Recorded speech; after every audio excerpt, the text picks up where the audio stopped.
CEO Conference Brasil 2022, um evento online idealizado pelo BTG Pactual.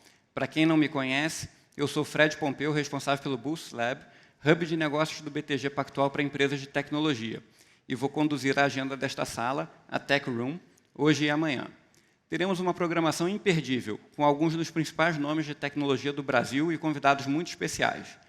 Vamos debater sobre o que há de mais atual em diversas áreas como tecnologia, economia, educação, empreendedorismo e muito mais.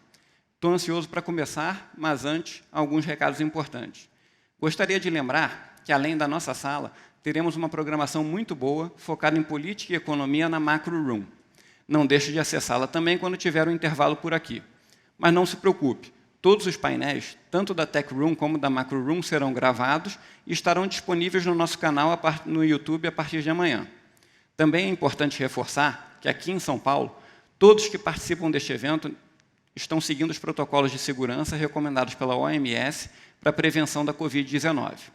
Sempre alinhado com o nosso propósito de sustentabilidade, esse evento do BTG Pactual é carbon free, ou seja, todas as emissões de carbono geradas para a realização do evento serão compensadas, o uso de plástico e materiais impressos foi reduzido e o resíduo gerado será 100% reciclado.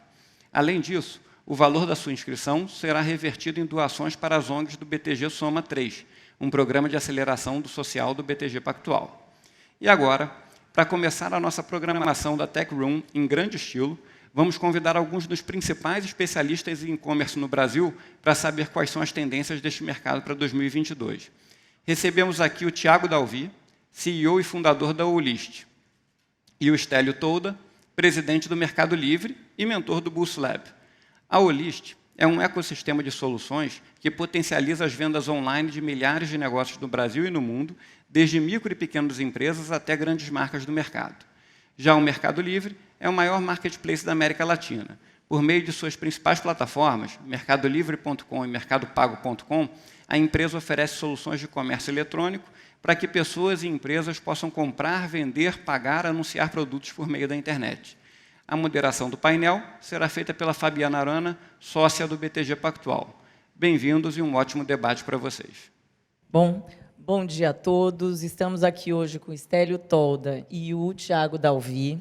Eu gostaria de agradecer a presença de todos vocês também que nos acompanham aqui em mais uma CEO Conference do BTG Pactual. E agradecer ao Estélio e ao Thiago. Obrigada por estarem aqui conosco. Nosso painel hoje é com dois craques do e-commerce, como já disse o Fred, meu colega aqui do banco. E eu vou apresentá-los em ordem alfabética. O Estélio é cofundador do Mercado Livre, tendo liderado o lançamento da operação brasileira em 1999. Ele também foi General Manager aqui no Brasil até 2009, quando assumiu o cargo de COO e VP executivo para a América Latina toda. Em agosto de 2020, o Estélio foi promovido à presidência do Commerce, agora liderando todo o ecossistema formado pelo Marketplace do Mercado Livre. Parabéns, Estélio. E o Estélio também passou pelo mercado financeiro, tanto aqui como lá fora, passou pela Lima, nos Estados Unidos, Banco BTG Pactual, Banco Icatu, aqui no Brasil. Ele tem MBA, graduação e mestrado por Stanford. Quando fazia MBA, ele conheceu o Marcos Galperin, e os dois decidiram lançar uma empresa de internet. E cá estamos nós com o Mercado Livre. E desde agosto de 2020, o Estélio também é membro do Conselho de Administração da Arco Educação. E o Thiago é CEO e fundador da Olist, como o Fred também o apresentou. É uma plataforma de vendas número 1 para quem quer vender nos maiores marketplaces do Brasil.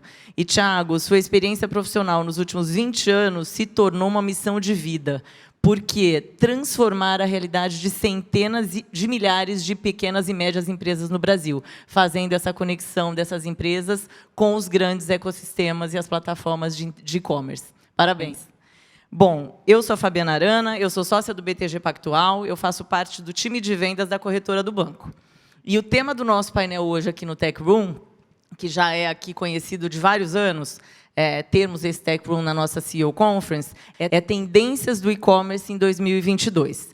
Então, eu gostaria de discutir com vocês tendências mais de curto prazo, mas também as de médio prazo, incluindo o metaverso. Isso vai ficar para daqui a pouquinho. Começando aqui a falar sobre as tendências mais de curto prazo, muito tem se falado em um pouco de desaceleração no e-commerce com a reabertura pós-Covid. O Omicron, ele, por um lado, teve um efeito positivo para o e-commerce, porque a reabertura estava em pleno vapor e deu aí uma pequena desacelerada, mas isso é no curto prazo. A gente gostaria de entender aqui de vocês qual é o equilíbrio de vendas online e física pós-pandemia, já que o e-commerce foi acelerado e é uma tendência que veio para ficar. Stélio, você poderia começar, por favor? Claro. Antes de mais nada, agradecer o convite para estar aqui com vocês. Pactual, como você leu no meu currículo, não era BTG Pactual na época que eu trabalhei, era Banco Pactual. Então, tem um lugar especial aqui no coração. A verdade é a seguinte, Fabiana, o e-commerce ele ainda está no início no Brasil e na América Latina. A gente hoje tem uma penetração do varejo que é da ordem de 10%, e é interessante que a gente viu a pandemia acelerar esse número, essa penetração no Brasil e na América Latina, mas a gente viu isso acontecer também no mundo desenvolvido, né? Então, a gente olhava para 10% como uma marca interessante, porque nos Estados Unidos esse era o número, né? Na China já era maior, na Coreia já era maior, na Inglaterra já era maior, mas a gente olhava, puxa, 10%, que número legal, né, quando a gente chegar nesse número.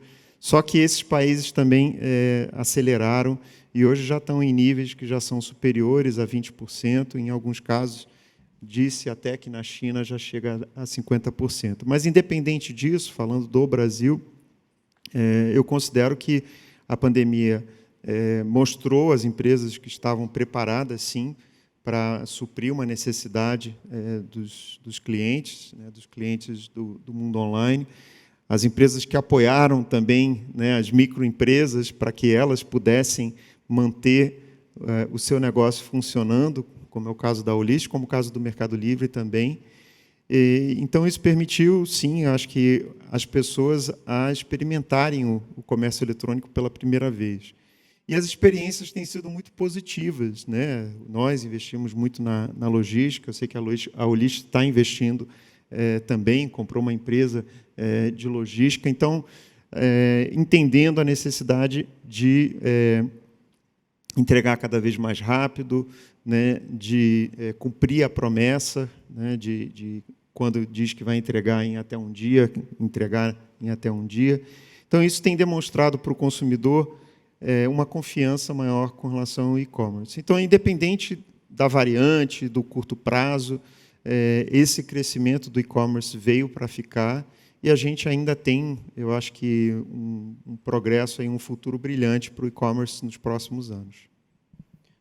Fabi, antes de mais nada, super feliz em estar aqui também. Obrigado pelo convite. Acho que complementando um pouco da resposta do Stélio, o que a gente viu foi, então, uma aceleração, né? Na prática, o que a gente esperava que aconteceria talvez em 5, 10 anos se antecipou e a gente teve uma amostra do que é esse comércio eletrônico ampliado, né? E eu acho que aqui, talvez, a lente para ser usada é uma lente por categoria. Não é one size fits all, né? Não são todas as categorias que se comportam da mesma forma, não são todos os negócios e regiões que se comportam da mesma forma. Eu acho que, do lado do consumidor, ele experimentou um nível de conveniência que ele nunca teve acesso. E, como o Stélio falou, quem soube investir na infraestrutura, musculatura, para poder entregar esse nível de conveniência, eu acho que continua de forma muito forte, entregando e melhorando a experiência do próprio consumidor e o fidelizando por conta disso. Do lado do merchant, né, do lojista, que pôde, na prática, ele meio que foi obrigado, né, a se digitalizar de forma forçada na pandemia. Muita gente foi pego de calça curta ali, porque não tinha uma estratégia, especialmente o pequeno não tinha essa estratégia. Eu acho que ele passou da fase do ceticismo. E agora, na prática, você tem que abraçar, porque isso se tornou parte da realidade de todo mundo. Então, a gente hoje enxerga a evolução, né, e esse equilíbrio ainda como o e-commerce ganhando cada vez mais share, em algumas categorias mais rápido do que outras, porque a conveniência, ela, de certa forma, impacta muito mais. Outras categorias, por exemplo, long tail, né, aquelas categorias que você não tem um estoque tão profundo, mas uma variedade infinita de produtos. não é o tipo de produto que ele é impactado por uma entrega em poucas horas, né, ou no mesmo dia. Com certeza seria, mas não é possível. Então, de certa forma, algumas categorias vão ser menos impactadas. Então, eu acho que a gente ainda vai encontrar um equilíbrio e vai ver um pouco do que vai acontecer, mas, na prática, a gente já está sentindo muito isso, especialmente pela abertura do lojista em querer digitalizar o seu negócio. E, Thiago, é muito interessante o seu papel, né? O papel da Olist nessa conexão dos pequenos sellers com as grandes plataformas. Qual é a taxa de crescimento? Tem muito para acontecer? Em que estágio a gente está? Eu gosto de pensar como o Stélio comentou, acho que a gente está só no começo, né? Eu acho que hoje a gente não arranha nem 1% da superfície, literalmente, o Olist. E na prática, eu falo muito, sempre gosto de começar falando que a gente serve quem a gente foi no passado. O Olist nasceu como loja, virou marketplace, encontrou a nossa vocação como enabler, né, para ajudar esse micro, pequeno e médio a surfar esse mundo que a gente hoje vive, né, experimenta, conhece, mas que, na prática, para o pequeno, não tem a sofisticação, né, e ele navega numa colcha de retalhos hoje. O nosso mercado ele é super desafiador para quem não tem essa sofisticação. Então, o papel do Olist, de tantos outros enablers, e o próprio Mercado Livre construiu todo esse ecossistema para ajudar o lojista, é justamente conectá-lo a um mundo mais dinâmico e, na prática, tentar enfrentar um pouco dessas intempéries do mercado. Eu preciso me digitalizar, eu preciso ter um estoque mais robusto, né? Uma gestão de estoque mais eficiente, uma entrega mais eficiente. Tudo isso, para a gente que está hoje numa companhia talvez um pouco mais estruturada, é natural. Para o pequeno, que vive de comprar bem para poder vender bem, é algo totalmente distante. Então, acho que, na prática, esse é um pouco do nosso papel. A gente ainda não toca nem 1% do que é o potencial desse mercado. Na nossa visão, a grande oportunidade, massa de oportunidade desse mercado está no mundo offline ainda. Boa parte dos negócios, lojistas, ainda não se digitalizaram, não experimentaram o que é isso de verdade. Então, parte do que é esse futuro do e-commerce, né, que hoje é 10%, em algum momento nos próximos 5, 10 anos vai ser 50%, talvez mais, vai vir da digitalização desse lojista que hoje não está conectado. E a nossa missão é justamente conectá-lo. Tá, perfeito, super claro. Obrigada. Bom, queria falar um pouquinho com vocês de uma outra tendência, né? Social media e social selling. Eu fiquei chocada aqui investigando e aprendendo com os nossos analistas, o Guanais, o tempo que as pessoas estão gastando no Instagram, no TikTok, nas mídias sociais em geral, né? Tem um dado que nos últimos 12 meses, mais de 145 minutos por dia as pessoas têm gasto com social media. E com essa estratégia, né, a gente tem visto muito as inserções de propaganda e de social selling mesmo na social media. Como é que está a estratégia de vocês de social selling? O que vocês acham disso? Porque acaba sendo também um pouco invasivo, né?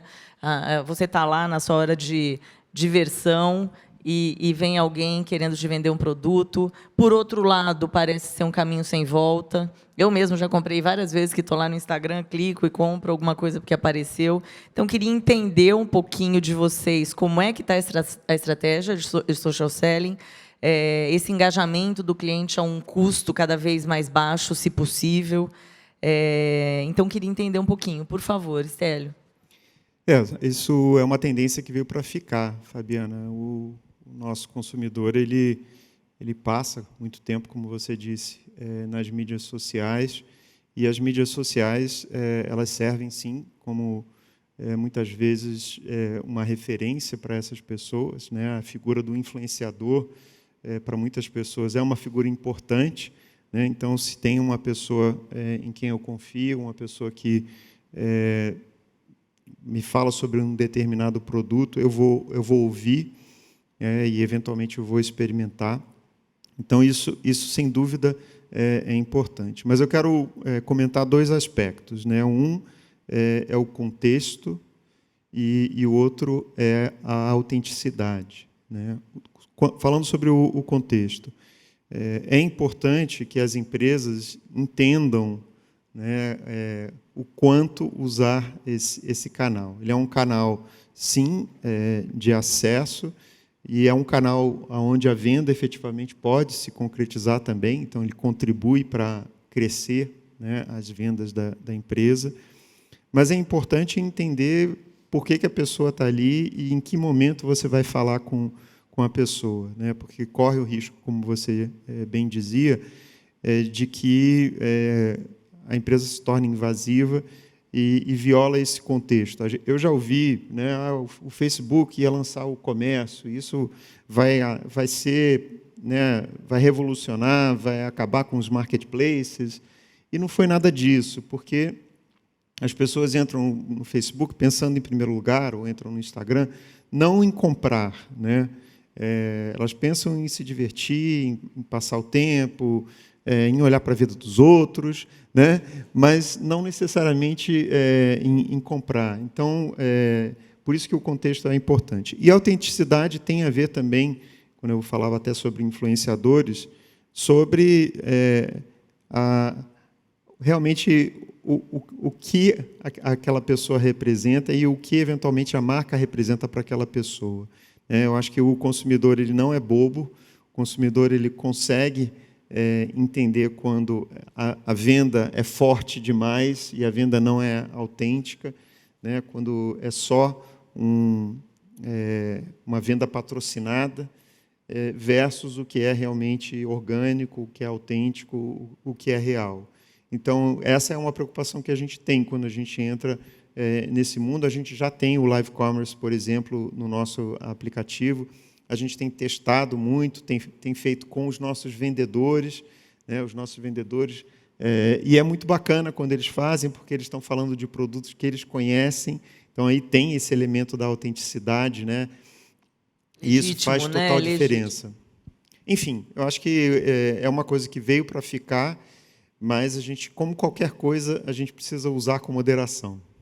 E talvez complementando, eu acho que ainda é um canal ainda muito de topo de funil, então a conversão ainda é muito baixa, então na prática a experiência ela não é fantástica para commerce, né? Então você vê Instagram fez isso e tantos outros, né? TikTok tem isso muito forte lá fora, e trazendo para o Brasil, mas eu acho que a experiência ainda não é fantástica porque falta toda essa infraestrutura por trás, né, de suporte, de logística, para garantir que a experiência seja fora da curva. Eu acho que tem um outro ponto que a gente viu em outros países, pega na própria China, né, o modelo de discovery-based, que ele é muito pautado no influencer ou na referência, ele é muito forte. E aí você tem Xiaohongshu, que é o Little Red Book, você tem Pinduoduo, que, de certa forma, né, essa influência por pares, ou na sua região, nos grupos, é muito forte. Mas, no Brasil, o formato padrão de e-commerce ele ainda é search-based. Então, você entra com esse é exatamente o ponto, né? Como essas ferramentas de engajamento fora do searching do Google, que é o mais... na prática, o que acontece aqui, Fabi, é que o consumidor ele tem um intent, né, ele tem um objetivo, ele vai lá e busca, na busca do MELI, e ele encontra o que ele quer. E aqui é interessante porque existe uma oportunidade na prática, né? Porque quando você pega produtos de cauda longa e que não são referenciados na primeira página de busca, por exemplo, eles muitas vezes não são encontrados. Então, a lógica de discovery ela pode funcionar muito bem para produtos que são de cauda longa, né? O long tail. A lógica de search ela funciona muito bem para topo de cabeça, né, os produtos que mais vendem, os produtos que mais saem naquela categoria, por exemplo. Então, aqui, na prática, e a gente estudou um pouco disso no Olist, o que a gente vê ainda é uma oportunidade do lado do Discovery para você oferecer uma experiência fantástica. Acho que ninguém conseguiu ocupar esse espaço ainda no Brasil. Nem social e, eventualmente, nem outros marketplaces ainda. Tá certo, super claro. Obrigada, gente. Falar aqui também um pouquinho de outra tendência aqui no curto prazo, que é competição.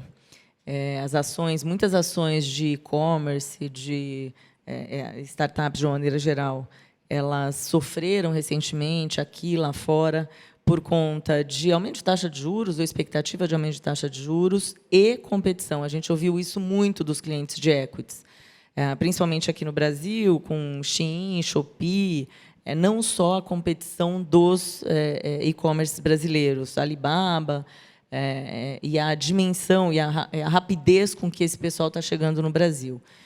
E isso acaba gerando uma preocupação com margens, CAC médio das plataformas de e-commerce subiu, estava discutindo com o Guanais, nosso analista, 40% nos últimos 12 meses.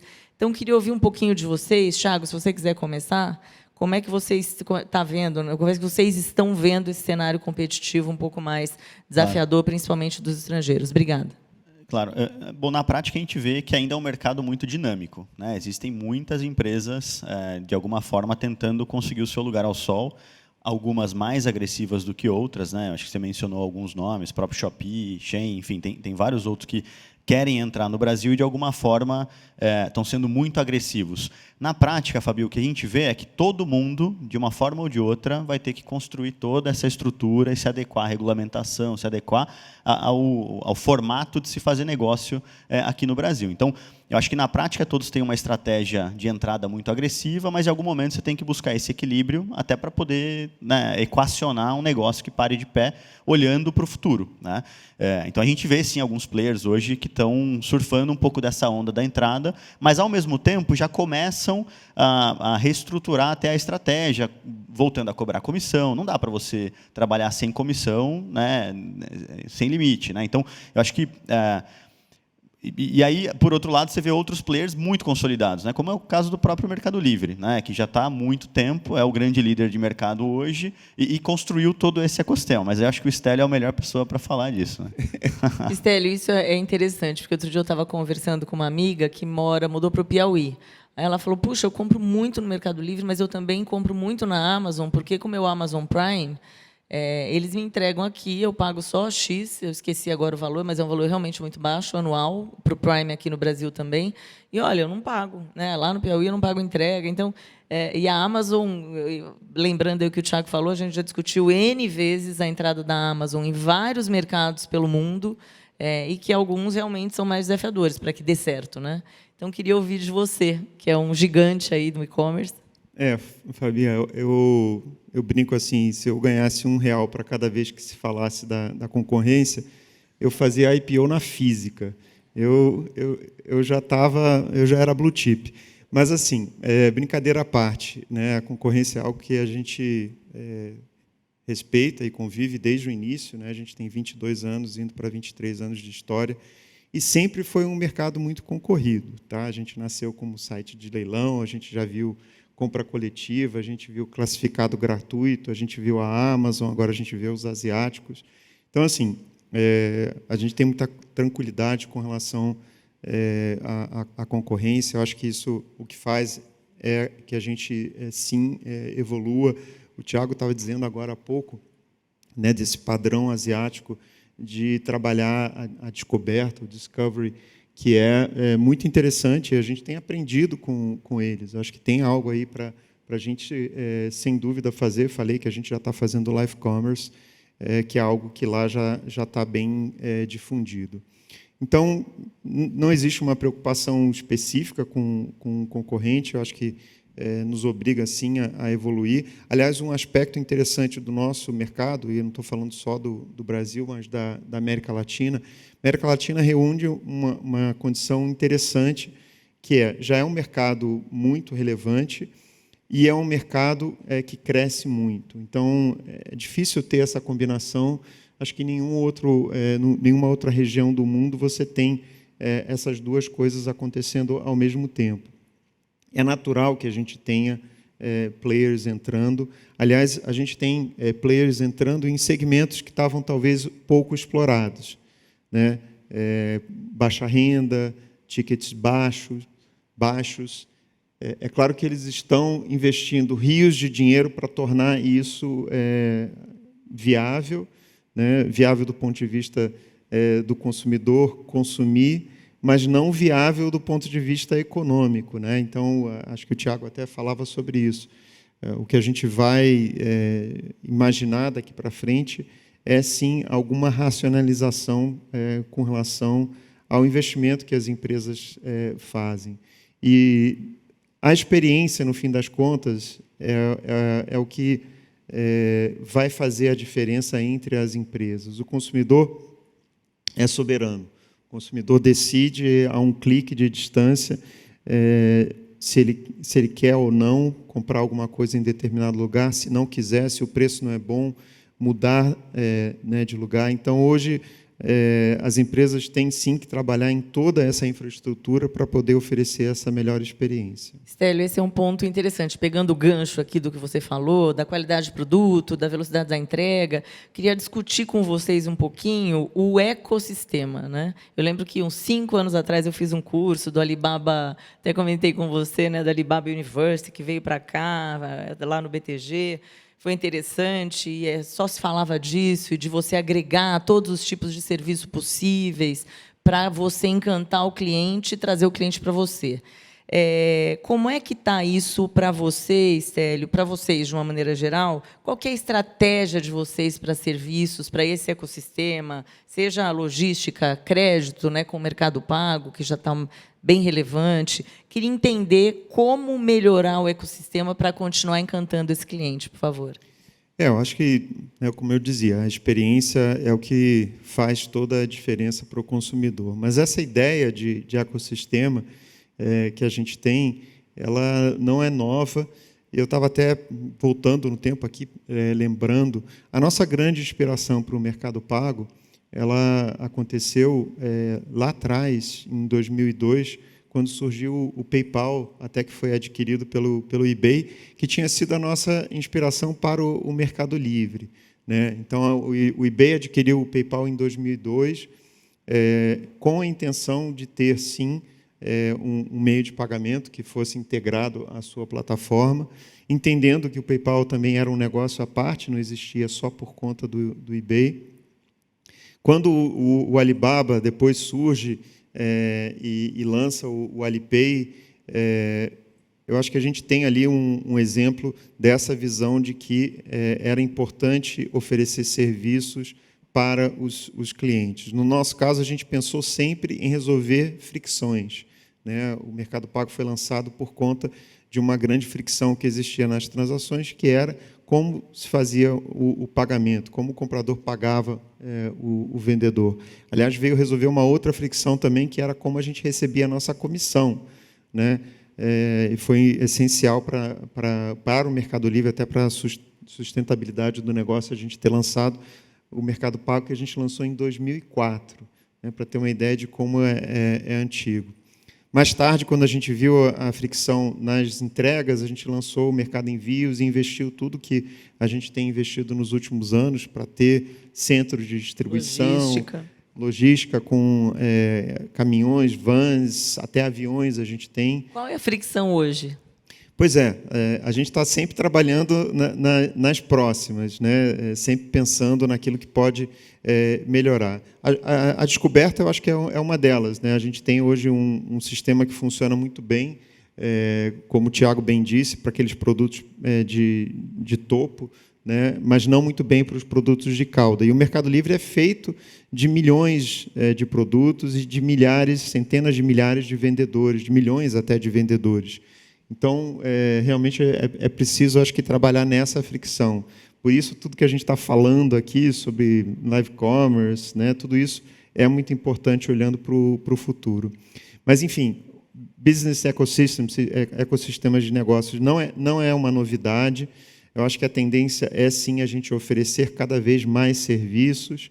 Né, você falou sobre o crédito, e a nossa visão é essa, de agregar serviços para os nossos clientes. Fabi, do nosso lado, basicamente, a gente começou fazendo uma única coisa, né, que era conectar esse lojista com o marketplace, porque é onde a liquidez do mercado está. A grande maioria do mercado de e-commerce hoje acontece em marketplace. Então, foi assim que a gente começou. Para esse lojista navegar nesse mundo não era trivial, especialmente para o pequeno. Ao mesmo tempo, a gente também entendeu que a dor dele, como o Stélio comentou, é mais ampla do que só vender online. Ele tem a dor a mover caixinha de um lado para o outro, usando muitas vezes os correios, com SLA, que nem sempre é accretive, né, o que ele quer gerar de experiência, ou mesmo quando ele vai no banco, como o Stélio comentou, e tomar crédito, e o banco vai score o crédito contra o CNPJ dele, o CNPJ dele não tem histórico, então ele não consegue o crédito. Então, acho que a vida do lojista ela é uma colchinha de retalhos, é super difícil, ele tem que interagir com um monte de gente. Do nosso lado, a gente fala muito de sistema operacional. O Holistic é ser esse sistema operacional do merchant, do lojista.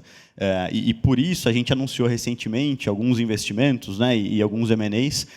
Dentre eles, a gente trouxe para dentro de casa um RP, justamente para ser essa espinha dorsal do lojista, a gente passar a ajudá-lo de maneira integral, não mais só tangencial. Além disso, fornecer a logística, né? O Stélio comentou, a gente comprou uma empresa de logística para poder fazer a coleta, o middle mile e agora o last mile. Hoje, quase 90% da nossa volumetria passa pela malha própria do Holistic. Então, a gente vem investindo muito nessa lógica do sistema operacional e, além disso, óbvio, né, conectar esse lojista no e-commerce, no marketplace, dar o PDV para ele poder experimentar, para ele gerar uma experiência melhor para o consumidor dele na loja física dele. E de novo, isso, para uma empresa maior, é trivial, assim, é o modus operandi do negócio, mas para uma pequena empresa, você gerar uma experiência fantástica no ponto de venda é algo assim, inimaginável, quase, né? Então, eu acho que esse é o nosso desafio, e, de novo, se tornar esse sistema operacional da micro pequena empresa. Tá super claro, obrigada.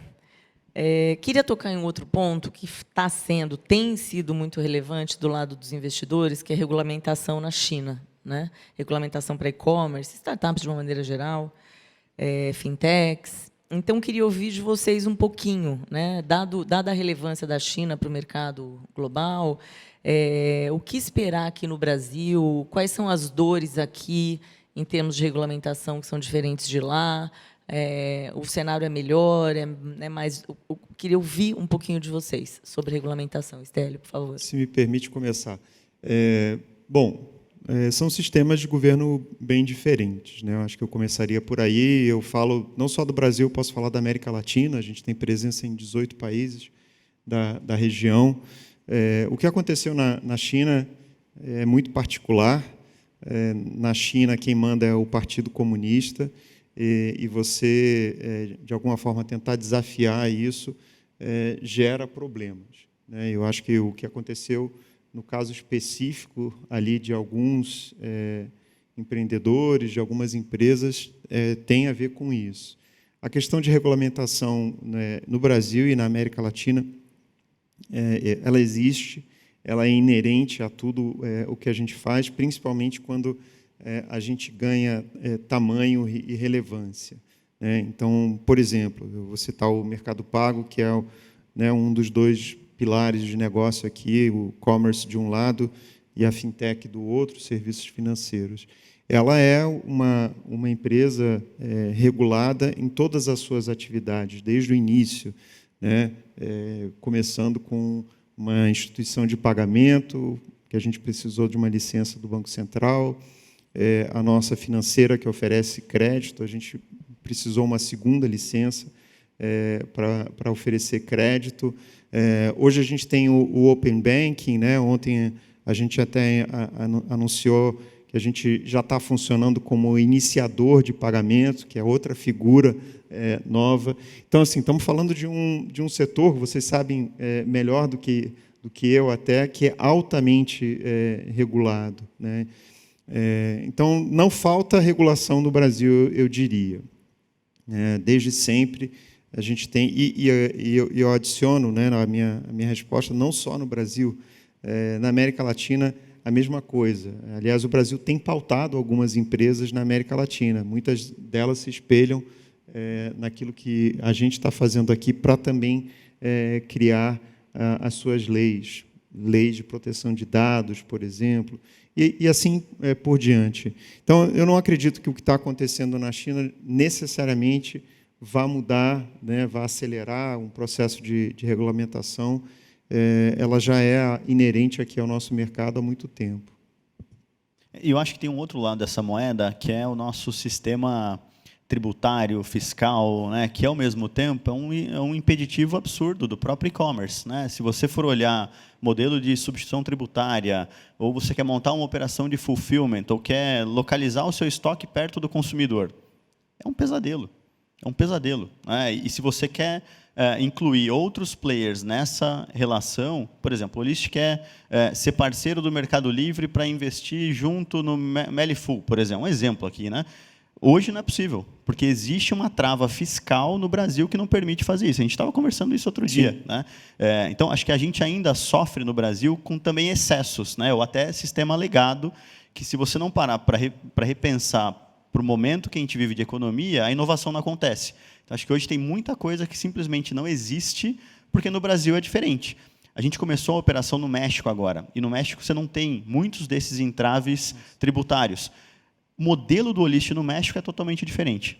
Totalmente diferente. Nos permitiu pensar a empresa de forma mais moderna, inclusive, né? Porque aqui você fica impressionante, refém do legado, né? que a gente ainda não conseguiu evoluir. Então, acho que o país ainda sofre com o excesso também. O Thiago falou uma coisa que é inovação, né? E eu costumo dizer que no Mercado Livre, a gente é uma empresa que empreende, que toma risco. O melhor exemplo de inovação é o nosso jurídico. Precisa estar atento a tudo que está acontecendo, precisa se antecipar, e eles são inovadores também. É um grande desafio, né, o jurídico de qualquer empresa. É muito interessante. Os desafios na América Latina, que, né, somos todos aqui da América Latina, mas como é diferente, né? Os mom and pops no México versus os mom and pops daqui, também tem uma diferença gigante, né? Realmente bem desafiador. Queria trocar aqui uma ideia com vocês sobre uma frase famosa que começou com o Fábio Monteiro, do BTG Pactual, e segue com o Luiz Guanais, que é o nosso analista de varejo. Uma pergunta que se faz o tempo todo, né? No Brasil, dentro das plataformas de e-commerce, será que é the winner takes it all ou alguns potential winners? Vou começar com o Thiago. Deixa ele falar primeiro. Exato, deixa ele falar primeiro, vamos lá. Para a gente é muito bom ter outros players, né? Na prática, o nosso papel é ajudar esse lojista a navegar em toda essa complexidade. Na nossa visão, o futuro do Brasil ele passa por ter alguns winners. Não muitos, mas alguns winners. Talvez 4, 5. Né? Não acho que 10. Então, acho que a gente deve ver alguma consolidação, a gente deve ver alguma seleção natural aí ao longo dos próximos anos, mas essa é a nossa visão. Né? Então, acho que quem souber exatamente essa resposta vai ganhar muito dinheiro, né? Com certeza. E não é winner takes all, eu acho que é winner takes most, né? A resposta, talvez, para essa pergunta. A gente tem na internet esse fenômeno que é o efeito de rede, né, os network effects, que é a plataforma, a maior plataforma de tráfego, de volume, ela atrai naturalmente mais vendedores, né, então ela se torna uma plataforma ainda maior, com mais sortimento, e isso naturalmente vai atrair mais consumidores. Então, esse efeito é um efeito que acontece pela natureza do que é a internet. A internet ela é uma rede, né? E essa rede, então, aliás, foi o que a gente aprendeu com o eBay lá, quando a gente estava em Stanford fazendo o MBA, que nos inspirou. Foi justamente, talvez, a primeira empresa que, né, soube aproveitar esse aspecto, né, do que era a internet como rede para efeitos comerciais, né? Então, mas, de novo, mesmo em mercados mais desenvolvidos do e-commerce, como é a China ou os Estados Unidos, a gente não tem apenas uma empresa. A gente tem empresas que têm uma participação grande de mercado, mas a gente tem concorrentes que são concorrentes crescentes, né, concorrentes que estão investindo. Você citou na China a Pinduoduo, que hoje, né, já é uma empresa relevante. Nos Estados Unidos, a gente vê o Walmart crescendo e investindo. Então, assim, aqui no Brasil, o Mercado Livre é o líder, ele vai continuar a ser, mas as outras empresas vão continuar a existir. E até, né, Stélio, se me permite, em alguns casos, são outras dimensões do e-commerce. Né? Nos Estados Unidos, por exemplo, o Shopify se tornou o segundo grande player. Né? Então, na prática, é o e-commerce, né? Não é necessariamente o marketplace. Então, acho que também outros formatos passam a ser super relevantes também, né? Verdade. Perfeito. A nossa opinião também é essa, do nosso analista é essa, de que teremos, né, alguns, não muitos, como você disse, Thiago, mas alguns. Bom, nós temos aqui mais uns 10, 15 minutinhos, eu queria mudar para esse assunto que é mais controverso, que é o metaverso. Eu me lembro que uns 2 anos atrás, nessa mesma conferência, pouco se falava de ESG. E, de repente, só se fala em ESG. A pandemia foi um outro ponto que a pandemia acelerou demais, né? Tanto o I, como o S, como o G. E também me lembro de uma entrevista do Bill Gates, no comecinho da internet, querendo explicar o que era internet. E isso está no YouTube, é só procurar, é famosa essa entrevista, e todo mundo dando risada do que era a internet, que ele estava meio maluco, né? Então, agora veio o metaverso. Muito tem se falado do que será, né, ou não será esse mundo do metaverso em 5, 10 anos. Então, eu queria ver se vocês podem dividir aqui com a gente um pouquinho do que vocês conseguiram identificar dessa tendência por agora. E, sim, as estatísticas são chocantes. Eu estava fazendo aqui umas pesquisas, mostram que foram gastos 54 bilhões de dólares com bens virtuais nos últimos 12 meses no mundo. A Gucci vendendo bolsa no Roblox por $4.000, que é mais caro do que a versão original. A Renner já tem a Renner Play, que é uma loja virtual no Fortnite, que é um jogo, né? Em 2020, de acordo com a fonte Statista, aquilo que eu comentei anteriormente, as pessoas gastaram 145 minutos por dia em redes sociais. Estimativas da Bloomberg Intelligence dizem que o mercado de realidade virtual e realidade aumentada podem chegar a 800 bilhões em 2024, quer dizer, está aí, né? Analistas de telecom e fibra, etc., projetam o uso de internet 20 vezes maior em 10 anos no mundo. Então, queria entender um pouquinho de vocês, o que vocês estão achando de tudo isso. Estélio, vamos lá? Vamos lá. Você falou 2 coisas interessantes. Isso que você falou por último, que tem a ver com a infraestrutura, né? Então, assim, é legal a gente falar sobre metaverso, mas tem um metaverso da Faria Lima e tem um metaverso do Brasilzão, tá? São 2 metaversos diferentes. Conhece bem esse, né, Estélio? O metaverso do Brasilzão precisa de 5G. Quando é que o 5G vai chegar no interior do Piauí? Hoje, o device, né, para você acessar a realidade aumentada, a realidade virtual, ele custa $2.000 nos Estados Unidos, né? Quando é que isso vai ser possível para o metaverso do Brasilzão, né? Então, vamos com calma para a gente primeiro falar sobre a nossa realidade, que vai além, né, da Faria Lima, com todo respeito. Tendo dito isso, como empresa de tecnologia, a gente precisa estar atento às tendências, e a gente está, sim, acho que acompanhando essa tendência.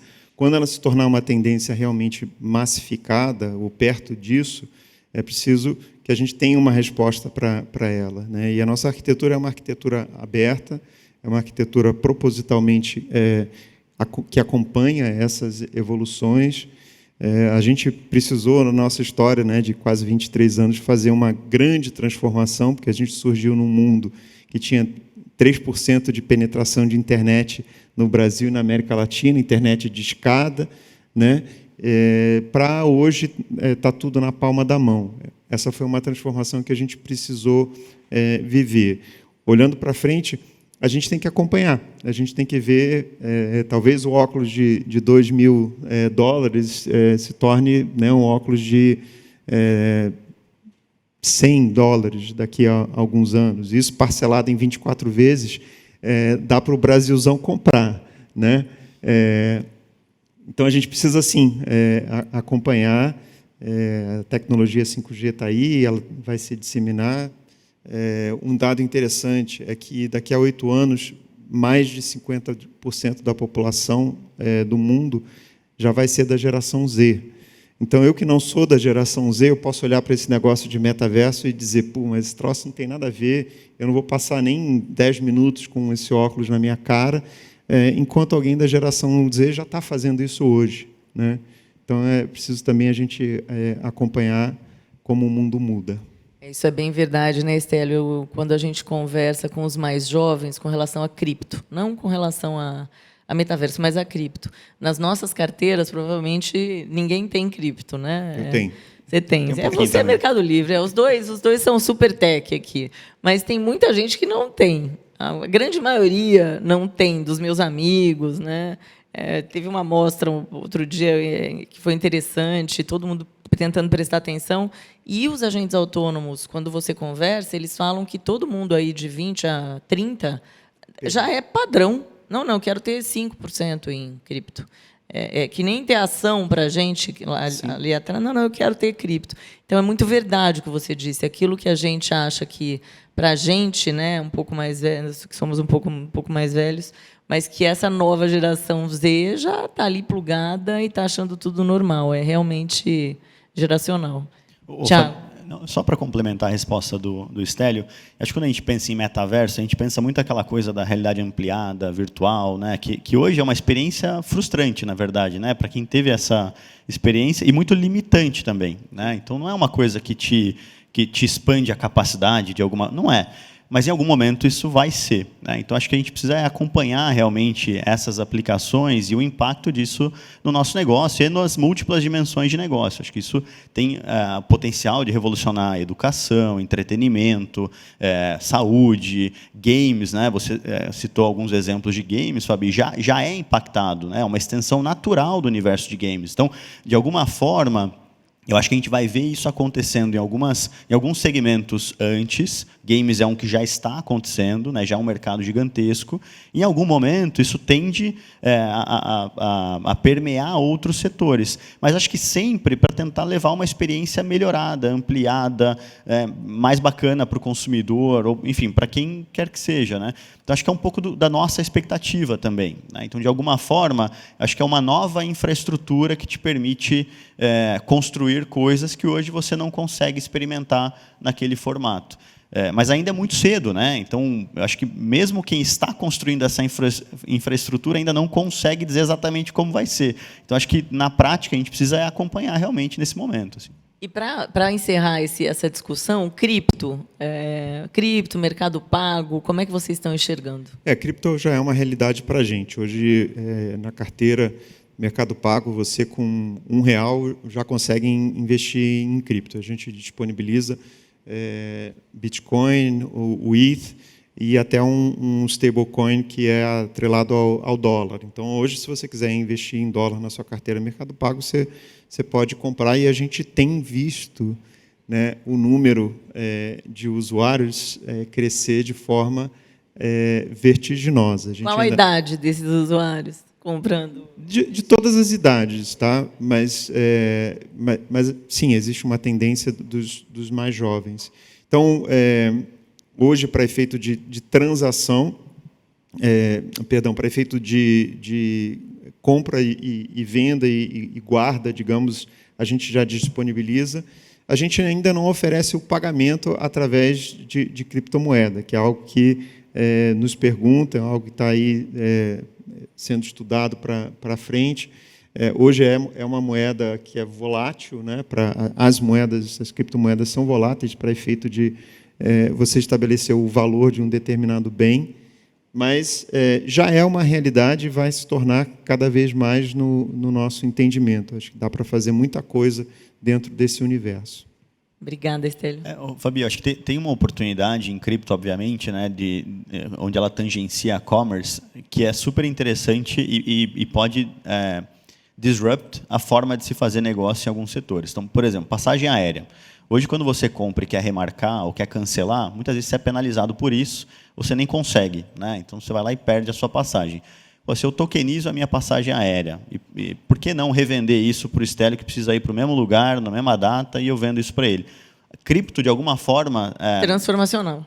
Pode, né, transformar alguns setores que hoje você fica muito refém. Então, na prática, é aquela lógica de descentralizar e você ter outros elementos na cadeia que podem participar dela, que hoje não acontece ou não permite, porque o sistema, né, de duas pontas ele não permite, entendeu?